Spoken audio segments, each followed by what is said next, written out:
Hi, I'm James Shillinglaw for Insider Travel Report. I'm here at the SLS Playa Mujeres, just outside of Cancun. We're here at the First in Service third annual summit. It's a great host agency, virtuoso host agency, and we've been following them for a few years now, but they are more than 30 years old.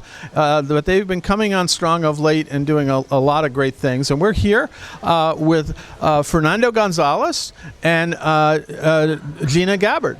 And we're going to talk with them about this wonderful host agency and what they're doing today and a lot more on Insider Travel Report.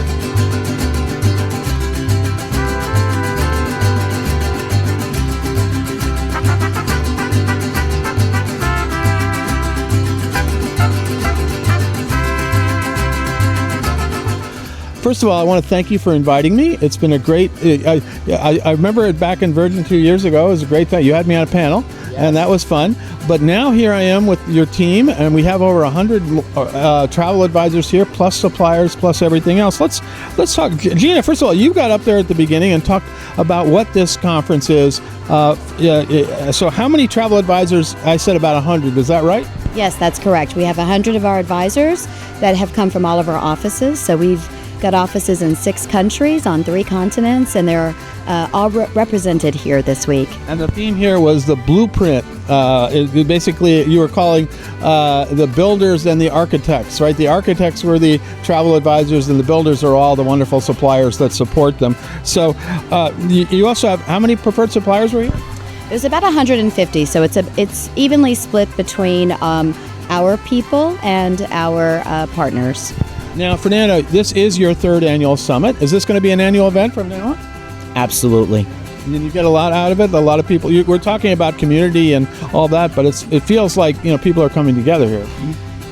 We're a family, and now that we're working 80% remotely, this is the one opportunity where we can come together as a community, exchange ideas, learn from one another, and have some fun with our builders who are our suppliers, which you've heard me say, without you, our builders, we cannot do our job. So our architects who are our advisors and our builders come together, and we do wonderful things. You also called it sort of a house of partnerships, right? That is correct. And the theme of Blueprint really came from the fact that our 250 plus advisors globally really are manage businesses of their own, and our blueprint really encompasses all of them. So this conference was all about understanding, learning more about their business, how they interact, what their needs are with our partners,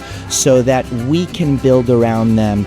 Our main objective is to support our advisors, and to do that, we need to understand what their objectives are. They each work differently. They're all independent contractors across the verticals that we support, which are corporate, entertainment, and leisure, but they each have their secret sauce. And so for us, it is very important that we bring all of that together and we model our house to support them. Well, let's stick with you on this one, because you started it. You were there at the beginning, right? And with your sister, who is now the chairman, I believe now. She is our newly appointed chairwoman. Yeah, so that's great. But originally, how did you start? 19, out of college, freshman year in college, and Erica, who had been in the travel industry. It's a family ordeal. My mother came to this country, started an agency. Like an ordeal, right? It is, very much so. And I started really supporting her in creating this company, this small family organization of 2. We were focused on corporate, and, well, the rest is history. Now, since the pandemic, however, has your mix of business changed? I think we were talking about it earlier, that you have corporate, leisure, luxury leisure, and entertainment, and now that mix is somewhat different, right? Absolutely. It's continued to evolve. As I said, when we started nearly 34 years ago, we were 100% corporate. We now are about equally split through our corporate, our leisure, and our entertainment. Anything else I'm missing there, Gina? Well, we've also started to dissect our group business because it's a growing part of our business as well. So while it's the smallest part, it's very lucrative for our advisors, and therefore we are also growing that Are group. you going after the mice business as well? We certainly are open to that. We do have some advisors that have some mice business, but a lot of it's more of the corporate retreats.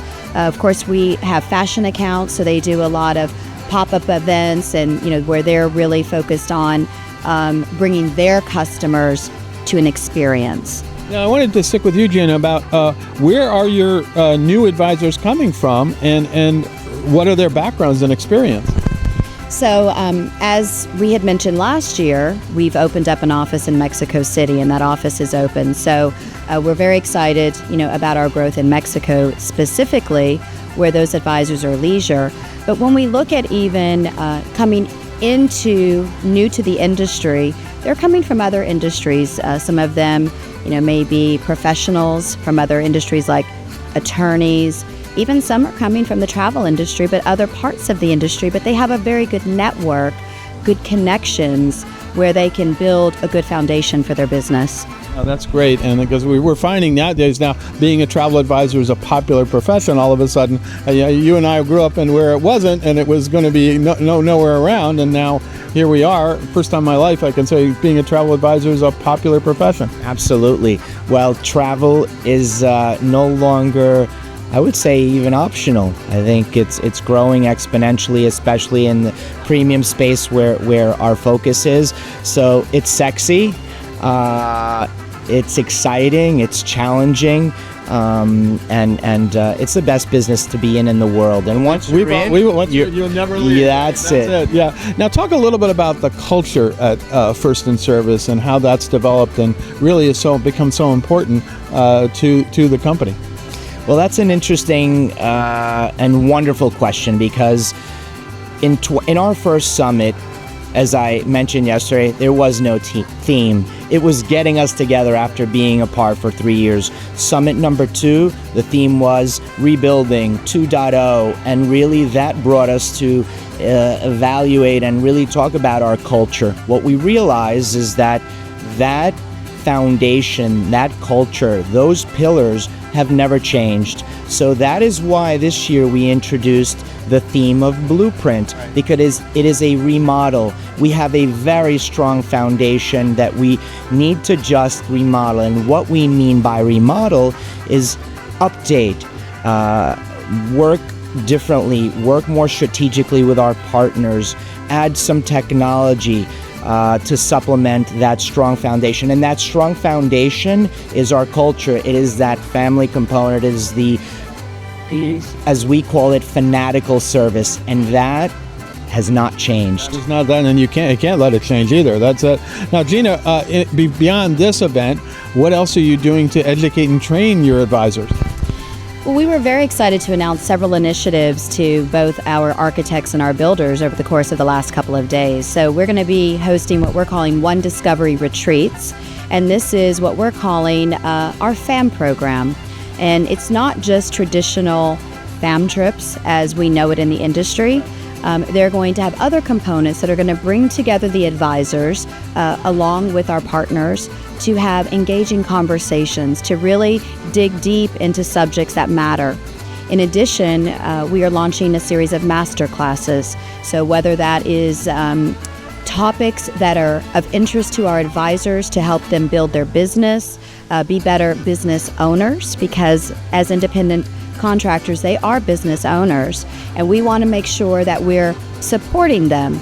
And then obviously from a product standpoint, we'll be doing different things to help them as well. But we love the Masterclass series concept. That's great, and so I'm sure that's going to work well for you. Now, Fernando, you've also made a lot of different changes in your infrastructure. You've added people. You added Gina last year, and so you've made some additions. You have a new technology person and a background. How did that come about? Well, somebody said to me, if you're the only name that everyone knows, there's a problem. And as we continue to grow, my responsibility is making sure that that vision stays alive and stays strong. Why is Erica now our chairwoman? She is responsible for making sure that the spirit, the culture, and the essence of this company does not change. But we need help. So we have brought on a brand new leadership team. At the head of that leadership team is my wife. I'm very proud to say that she is running all of our administration. She came in hard and has focused on our talent and culture, which is what we call our HR. And she's ensuring that as we grow and as we bring in people, that not only are they professional in every sense of the word and have all the skill sets that we need, but that they match with our culture.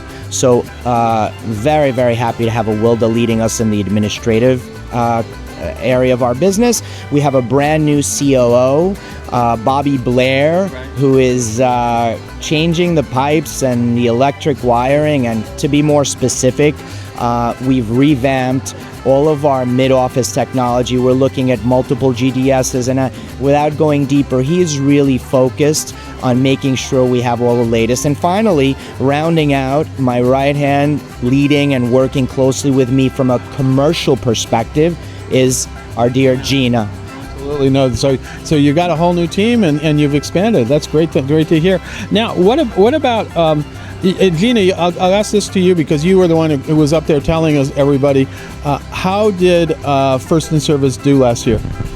We had phenomenal growth, another year of double-digit growth. So we're very excited, very honored that our architects are continuing to grow their business. And what was notable, because everyone is looking at the growth of First in Service and the new growth that we're having, the bulk of our growth was really organic last year. And that's important to us because what that means is our advisors are diversifying their business. They're looking at ways to get new business from their existing clientele. And so therefore, it's not just new advisors coming to us, but advisors who are with us and growing, and we love that. Yeah, I think you said you were up like 23% last year. Absolutely. And air sales were up something like 8.3%. That's great. 3 in the U.S., in the U.S. 14% in Canada, and almost 50% in Europe. Yeah, it's. But I have to tell you, one of the stats that you mentioned was that your average sales per advisor were 2.3 million. I was astounded. That's an amazing figure. Yes, that just goes to the quality of our advisors and really shows that our advisors are true luxury advisors, whether they are in the entertainment, corporate, or in the leisure sector. So we are, as we even look to bring on new advisors, we're looking for that same quality. The only area that you still haven't really focused on, and I'm waiting for this to happen because it's an area of potential, is cruises. You were up last year, but you have some. That's an opportunity there, right? Huge opportunity. Single-digit percentage share of all of our sales, which means that we are going to focus on it heavily.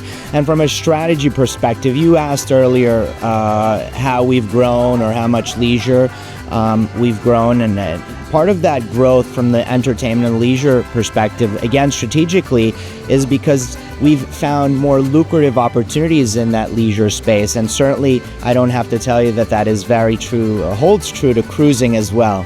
And I understand, Gina, you're tasked with increasing cruising by 20% or something. Well, yes, Fernando has tasked me with that, and of course, I get to pass it on to Andrew Jones, who we've hired. He's our director of leisure, based in Toronto. And so, really, here at the conference, we've kicked that off by doing the first ever advisor workshop focused on selling cruises in a very different way. So, this is kind of the groundwork we're laying for the future of our growth in cruise. That's fantastic. And you've also launched a number of other new initiatives. I know you're doing something more in your entertainment travel as well, right? Absolutely. As you have a new hotel program, things like that. There's a new program. There's training. There are workshops we're doing. This entertainment is a huge focus. It represents 1/3 of our business now. So a lot of that is not just from a partnership perspective, technology, booking platforms, a lot of things that are to come Yeah, and Gina, you had a whole list of new programs. I think I was looking down there. The new First and Service Boutique Collection, a new First and Service DMC Preferred program, new First and First. We talked about Discovery Retreats and the master classes. So there's a lot going on. There is, and so we've built out, the first thing Fernando tasked me with when I came here 10 months ago was to build out a robust and talented partnerships team. And so the reason we're able to bring so many new programs to our advisors is because of the wealth of knowledge, experience, and this phenomenal team that is actually global. So strategically, when we were recruiting, we made sure we had people that spanned the time zones, so that they could not only take care of our advisors, but again, get the best talent to create these programs. So yes, our One Discovery Retreat program, our entertainment program that you're referring to, launched with over 200 hotels, and over 70% of them are offering our advisors enhanced commission with amenities, very focused on that entertainment client. So we're very excited about the support we've received from our partners to launch this entertainment program. And we have so much more to come because, again, the partnerships team is very focused on everything that our advisors need to be successful with their business. And it's all part of what you've been calling your remodeling program, right? Absolutely. The foundation will always remain the same, but we do need to continue to add. The house is growing. And it needs to, as it's growing, it needs more support. That's it. So let's talk a little bit about, we talked about support services. You've also focused on developing partnerships with specific companies. I did a few interviews with one of those partners today, Accor, and that's why we're here actually, because you have a big partnership with Accor, which now has been growing exponentially in different areas. Talk a little bit about the way you're partnering with your suppliers. Maybe we'll start with you. Yeah, so we just actually finished up a workshop specifically for our partnerships team with our partners. And what we've talked to them about is how we do things differently here at First and Service. And so we're challenging them to work with us differently, whether that be in engaging opportunities through the master classes, through our One Discovery retreats, but also how can we be a better partner?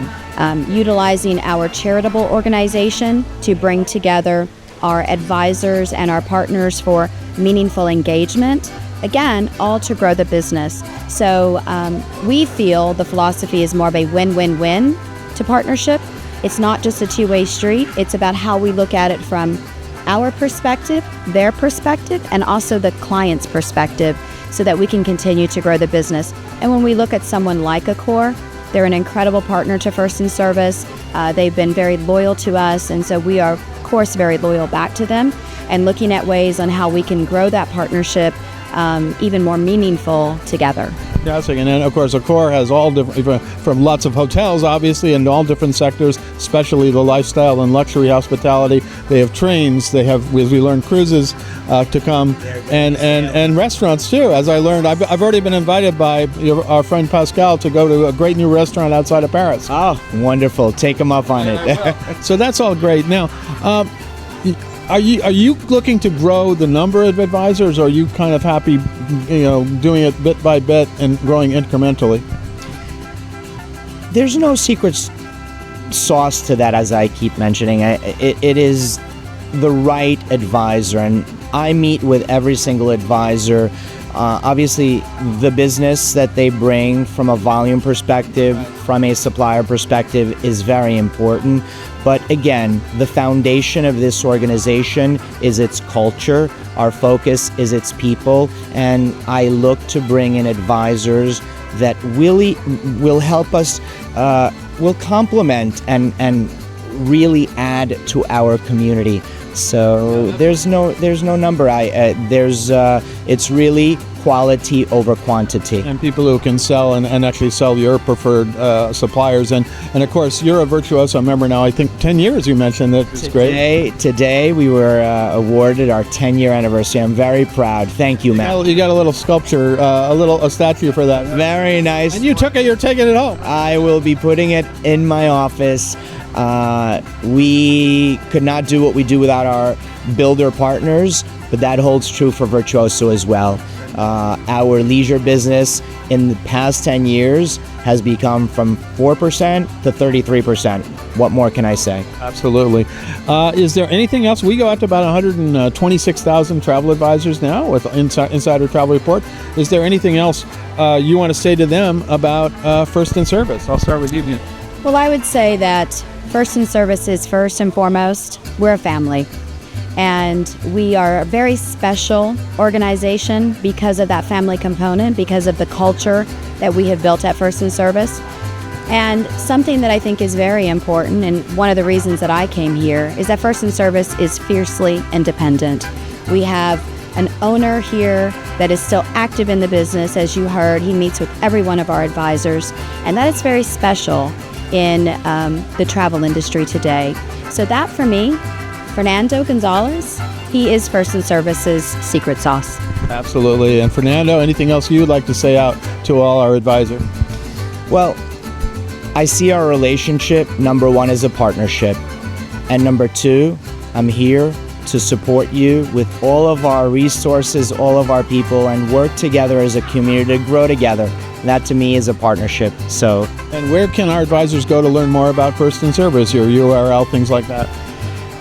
f1s.com. That's easy. Very good. And can I also add, on Instagram, it is at First in Service. And check out our Instagram account because you'll really get the essence of who we are. You may see a few photos from this summit as well, from what I see. There's a few parties going on here. Yes, sir. Including the last one tonight. SLS style. Fantastic. I want to thank you guys for taking the time. I appreciate you inviting me down here. It's been a wonderful meeting. I've thoroughly enjoyed it. I didn't get much time on the beach, but that's okay. I'll see you on the dance floor. Okay, I'll be there. I'm James Shillinglaw, not on the dance floor yet, and this is Insider Travel Report.